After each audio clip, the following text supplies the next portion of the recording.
Find the perfect ride for you today with the New Year New Ride sales event at Guam Auto Spot. Get behind the wheel of the 2024 Outlander Sport starting at just $22,995 or only $156 per paycheck. Visit GuamAutospot.com or call 671-478-AUTO.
Wendy's new Cajun chicken sandwich.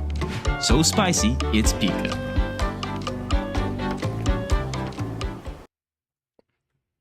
You or someone you know looking for a job? Well, Sentinel Security is hiring and they're offering starting pay between $10 to $15 an hour. And they'll train you too. Email them today that you're interested at sentinelsolutionsguam@gmail.com. Sentinel Security, Guam's most reliable security solution for your home and your business. This tastes oh so good. I chowed one today, actually. Say hello to the coolest party in your hands, Cold Stone Guam's birthday cake Oreo cookie ice cream taco.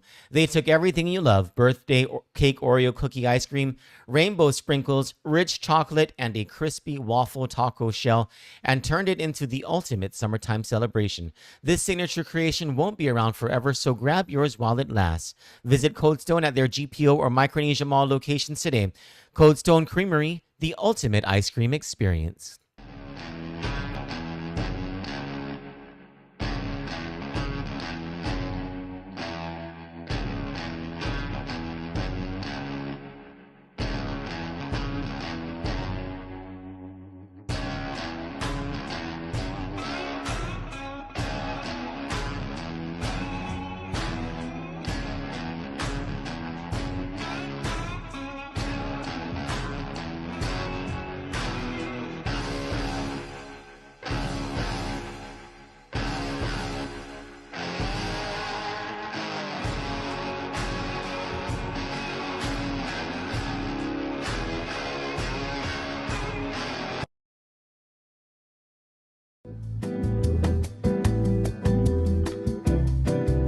Kandit News is brought to you by 76 Circle K Guam.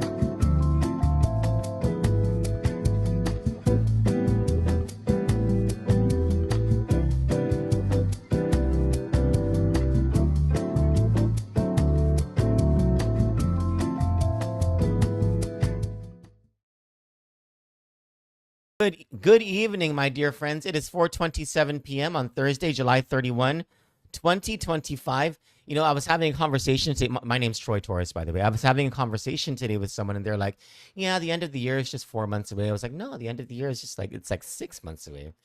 And she was like, no, August is tomorrow. And I was like, whoa, way to put it into perspective. Christmas is almost here, folks. Christmas is almost here.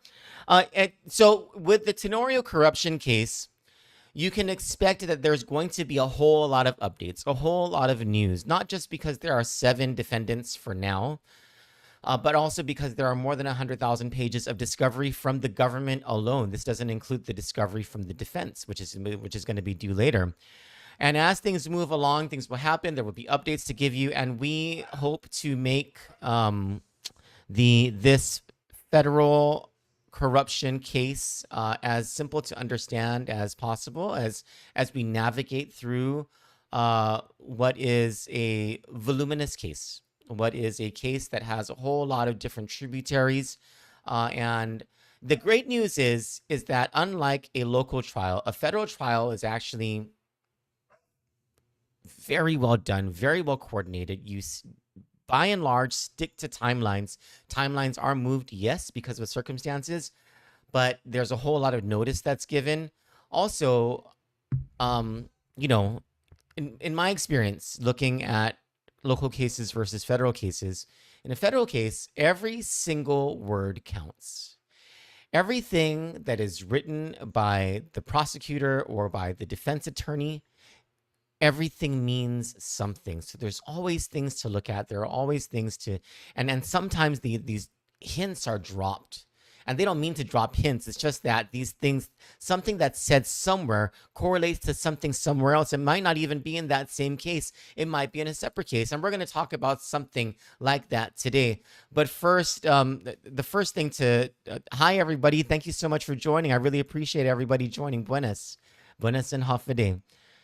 Zantiro. So, the first thing we'll talk about is that as these filings in the Tenora corruption case are filed and unsealed. So one thing came out today. One of the defendants, Tina Sanchez, according to the probation officer, Grace Flores, I think it's her name. Let me bring the document up. Stand by. According to Tina Sanchez, according to Trina Duenas, who is the pretrial services officer for the U.S. court, Ms. Sanchez, who's one of the co-defendants in the Tenora corruption case, allegedly tested positive through her drug sweat patch that she's wearing. It says on July 15, Ms. Sanchez was scheduled for a drug test. She reported as directed, and a sweat patch drug test was applied on her arm. On July 18, the sweat patch was removed and sent to the laboratory for testing. The laboratory results indicated the presence of amphetamine in her sample. Her sample was also positive for methamphetamine. Grace Flores, the chief probation officer, submitted this, but it was by Trina Duenas, the probation officer specialist, is asking for the court to summon Ms. Sanchez before the court for a hearing. To determine whether her bail should be revoked or modified. Can I just ask everyone? I know everyone is entitled to their opinion, and I value everyone's opinion, unless, of course, you write something that's violent in nature or racist or bigoted. I will take that down or ban you, and I've done that for many people. But otherwise, it's kind of like a free-for-all. Actually, I've also banned people for annoying me, but, your opinions about the subject do not annoy me at all, even if we don't have the same opinion. I very much value different opinions, right? That being said, I know this woman, Tina Sanchez. She's a very nice woman, and I get it. I'm not trying to excuse drug use or anything like that. I'm not, but she's just a nice woman. I want to say that. I want to get that out there. And I get the sense from my knowledge of certain things about this case that when the trial does happen, and if all of them take it to trial, the truth will come out about, how involved each person was in each of these things. And I think that will be pleasantly surprised about Tina Sanchez. Again, I'm not trying to condone drug use. If we could take it easy on her about this certain thing. We have a duty to report it. Sure. I don't want to take a dump on her, That's all I got to say about that. What's more important to me is another filing. I know Michael Arascoda, they were given strict conditions. If they can't adhere to the basic conditions, then that speaks volumes. I know. I get it. And I respect your opinion very much. Thank you. And I thank you for making an opinion that is adverse to Ms. Sanchez, that isn't mean. That's all I'm really asking. Can we not be mean to her? She's just a really nice woman. Anyway, but I get it. I understand what you're saying, Michael Arascoda. You're absolutely right. There are conditions that were given as for their pretrial release. They need to adhere to those conditions, you know. Tonke Parasantos says the same thing, and we would think that we would learn the do's and don'ts when faced with federal charges. I don't disagree with you. I very much agree with you. Yes. Okay. Now, there is another document that was filed, and it was by Kathleen Pareto. She's another defendant in the case. Kathleen Pareto's, I don't know if she would be considered former attorney. Well, anyway, Kathleen Pareto's attorney, Brianna Kotke, who is from the U.S. Public Defender.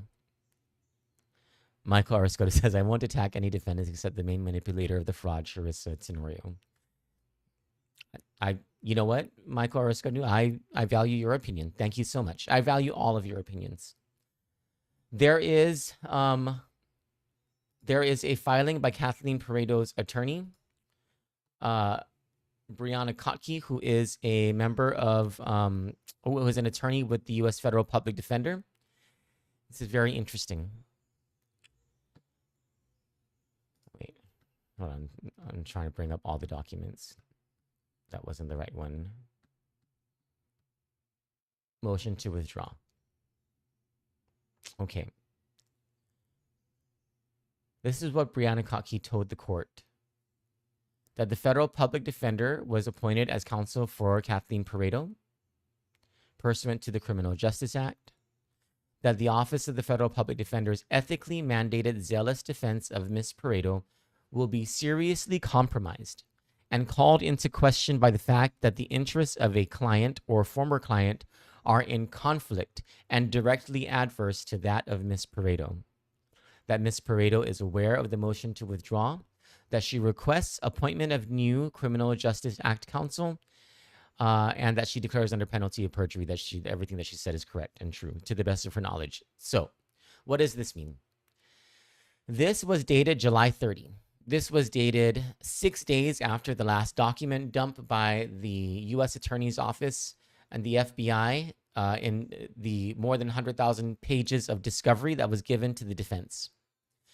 What this certainly means is that in the review of those documents, someone at the Federal Public Defender's Office, it doesn't have to be Brianna Kotke, it could be one of any of the lawyers at Federal Public Defender, realized that they are representing or had represented somebody who is somehow connected to the Tenorio corruption case.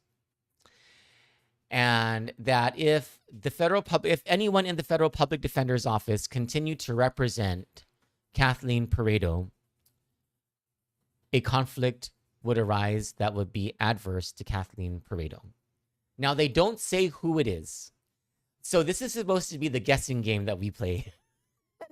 This is where we, us Inspector Gadgets go through all of the unsealed court documents that have been since 2021, try to piece things together, try to figure out who did the Federal Public Defender, anyone at Federal Public Defender, represent during this entire period that could somehow be related somehow to the Tenorio corruption case. And they don't say it here. They don't say who it is, who their client or former client is. But I'll tell you, even Judge Michael Bordallo wants to know because here, let me bring this other document up.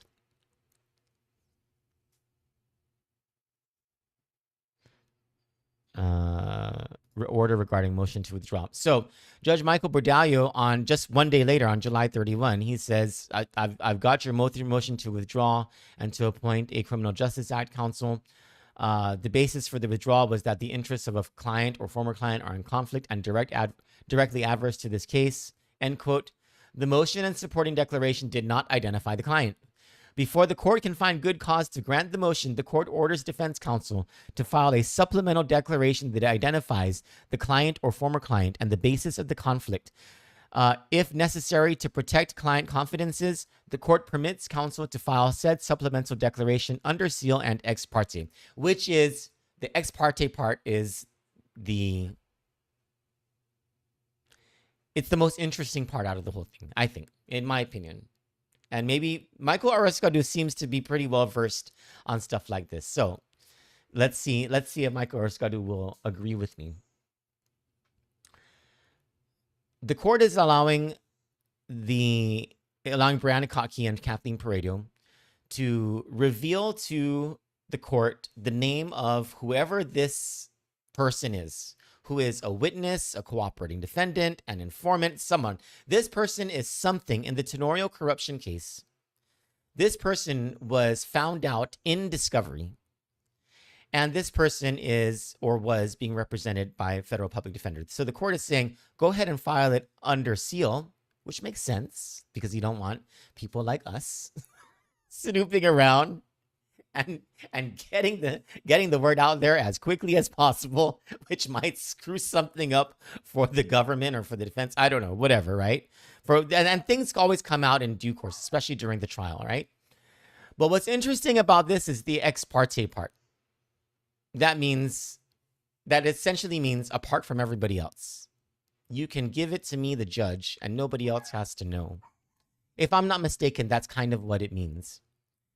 And so what I'm wondering is if there is something here where the judge is like, okay, maybe we got to give this leeway, this extraordinary leeway to file this ex parte under seal so that the other defendants don't know who this is. That would be interesting.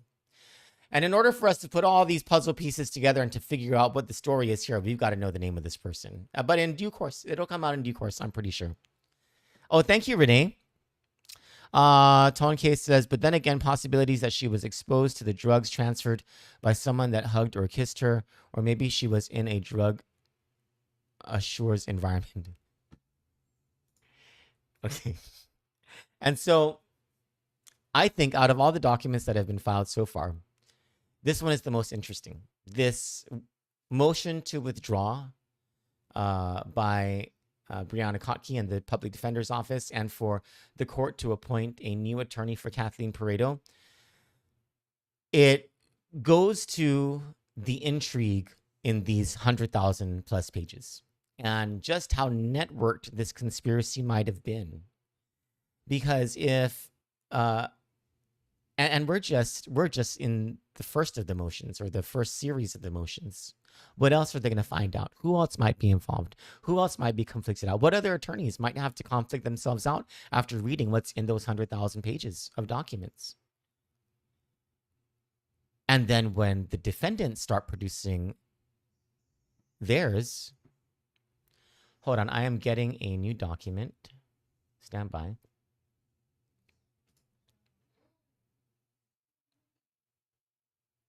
It is a 2025 case.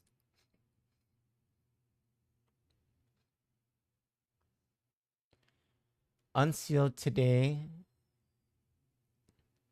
is a July 14 filing. No, not July 14th. That's not possible because it's criminal case number 8, which would have been 3 cases before the Charissa Tenorio case, and the Charissa Tenorio case was filed on June 25. But for whatever reason, this is dated July 14.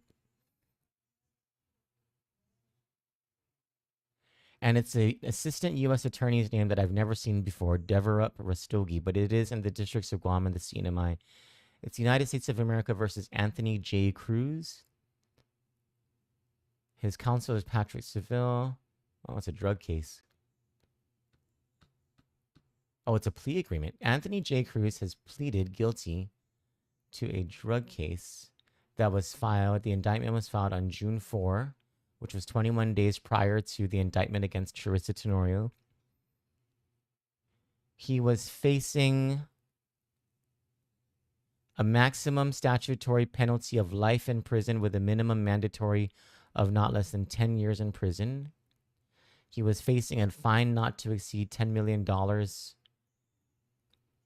etc., etc. Let me see. I wonder if this source sent me this because they're thinking that this might be related to... Oh, no, because this person's lawyer was Patrick Seville, who's not part of Federal Public Defender. On or about August 13, 2024, the defendant, Anthony J. Cruz, knowingly possessed a Schedule II controlled substance, methamphetamine, possessed it with intent to distribute to another, blah, blah, blah. It's just a drug. Oh gosh, this guy is young. He was born in 1997.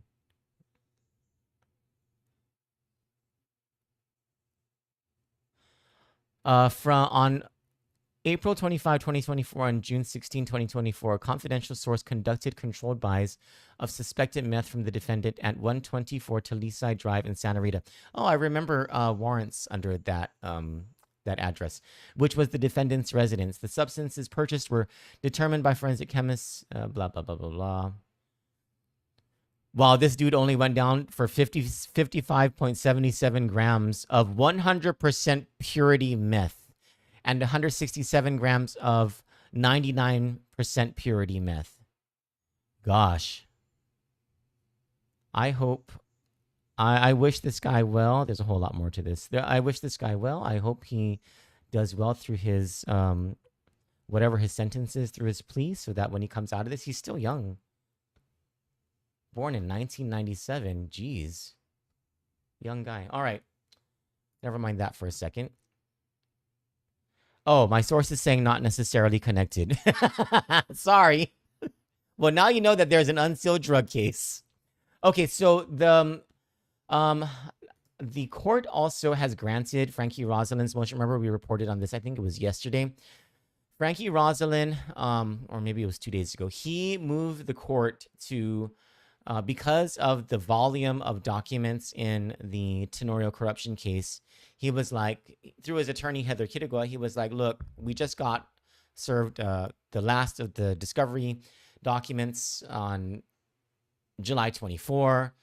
We're going through it. We're prepared to make motions, et cetera, et cetera. There's no way that we can be prepared for trial by the original trial date set on September 3. Can we have a continuance of 90 days? And can all of the hearings that were set, can those move as well? So the court has agreed. Today, the court issued, was this today? Sorry. Yes, today. Judge Michael Bordallo issued an order granting Frankie Rosalind's motion for trial continuance. The new trial will start on December 1. What day is December 1? Hold on. Stand by. December 1 is... Oh, it's a Monday. Huh. Cool. So the new trial would begin in the Sonora corruption case on December 1. And you have to understand, the trial date might move.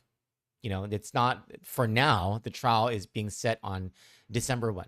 But as things progress between now and December 1, things could happen. There could be a crap ton of motions that are filed in pretrial motions that cause the case to be set back more because they have to do certain things, have a certain number of hearings. They have to set dates for oppositions to motions, responses to oppositions, hearings, et cetera, unless the court is able to dispense with those things in a very timely manner. For now, the trial is being set for December 1. So this is the new timeline of the trial, according to the court. A discovery conference will be held on September 4 at 10:30 before the magistrate judge. The government's discovery date has already passed. That was July 18. Defendant's discovery due date is now September 5. Government's expert witness disclosure date is September 12. Defense's expert witness disclosure date is September 19. All pretrial motions, including but not limited to discovery in limine, suppression and dismissal motions, shall be filed no later than October 14.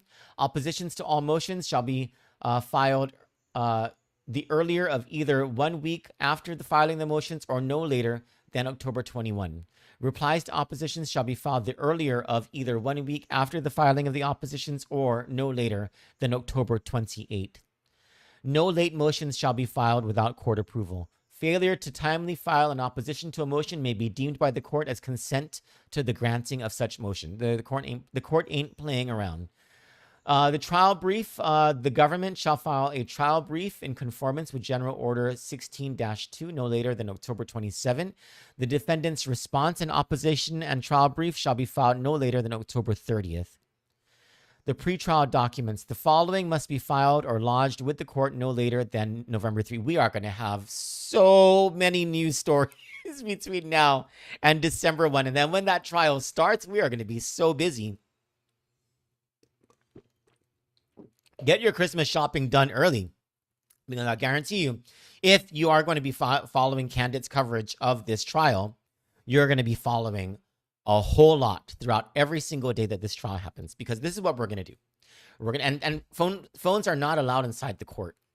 We are going to sit on those hard chairs that they have at the district court in the courtroom. We are going to be furiously taking notes, and anytime the court grants a break, we're going to be rushing outside to give you live updates of the trial, just like we did with the Martinez-Moser trial. It's going to be quite a rush, and it's going to keep us very busy throughout this entire time that the trial happens, if a trial happens.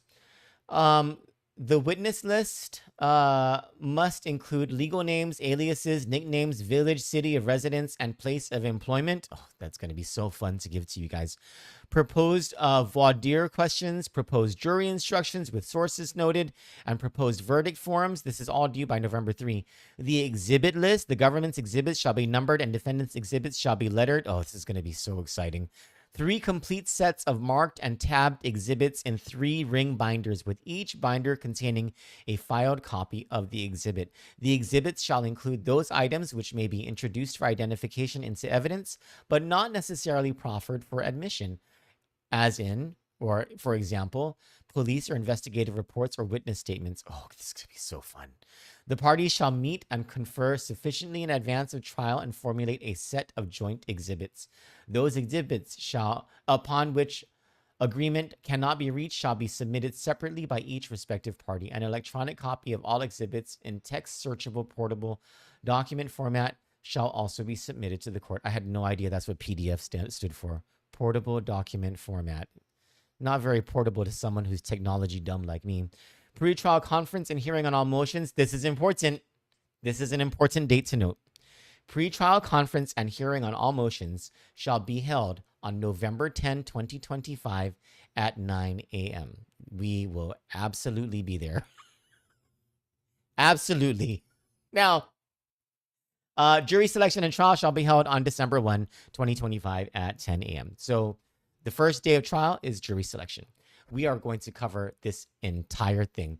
And the federal court does not allow as much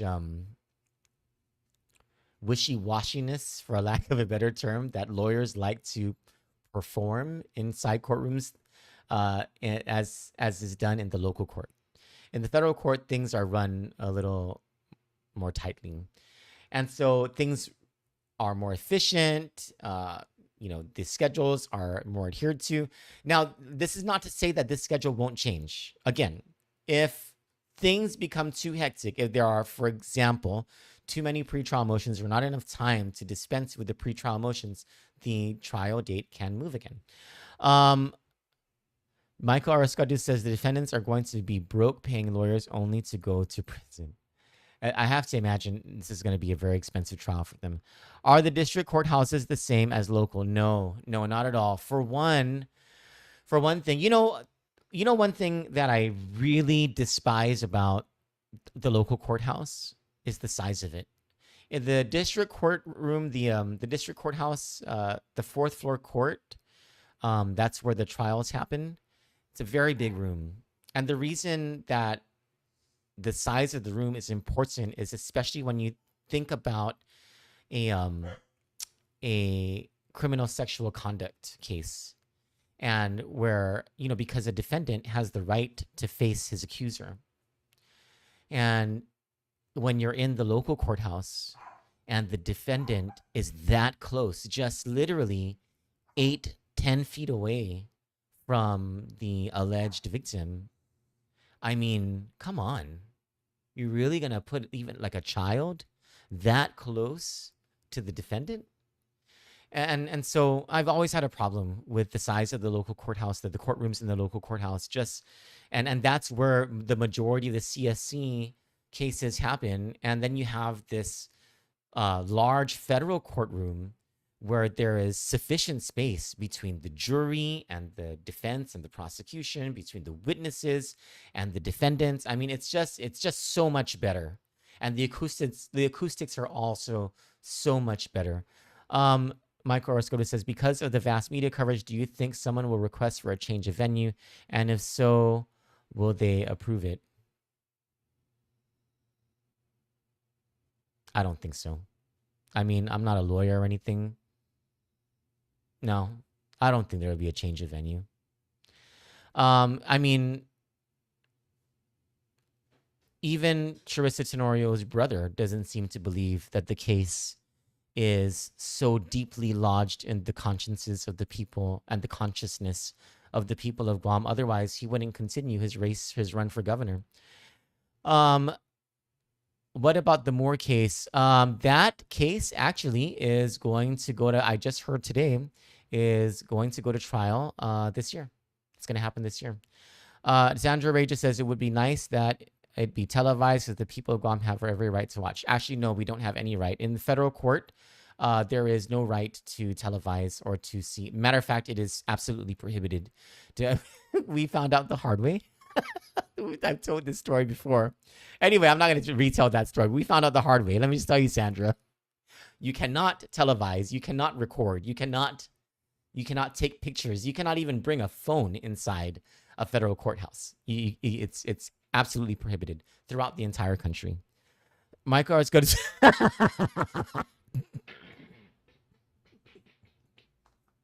I'm not repeating that. I made a promise to Jesus to stop telling fat jokes. But again, I'm not poo-pooing your guys' right to have your own opinions on this. Guam Victor asks, is that the clips during the Red Jeep trial? No, the Red Jeep trial was in local court. You can record in local court. You just cannot do so in federal court. So that's all. That's all I have. I have to go to church. You all have a wonderful day. God bless you. Thank you so much for watching. I hate this. It would be nice. It really would be nice. You know what?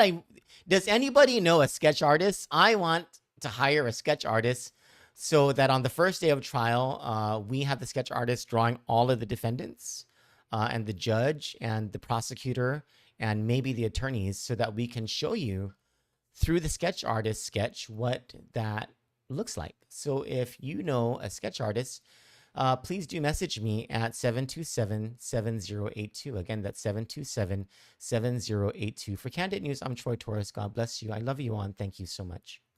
We got that dynamite. We got that dynamite. Find the perfect ride for you today with the New Year New Ride sales event at Guam Auto Spot. Get behind the wheel of the 2024 Outlander Sport, starting at just $22,995 or only $156 per paycheck. Visit GuamAutospot.com or call 671-478-AUTO.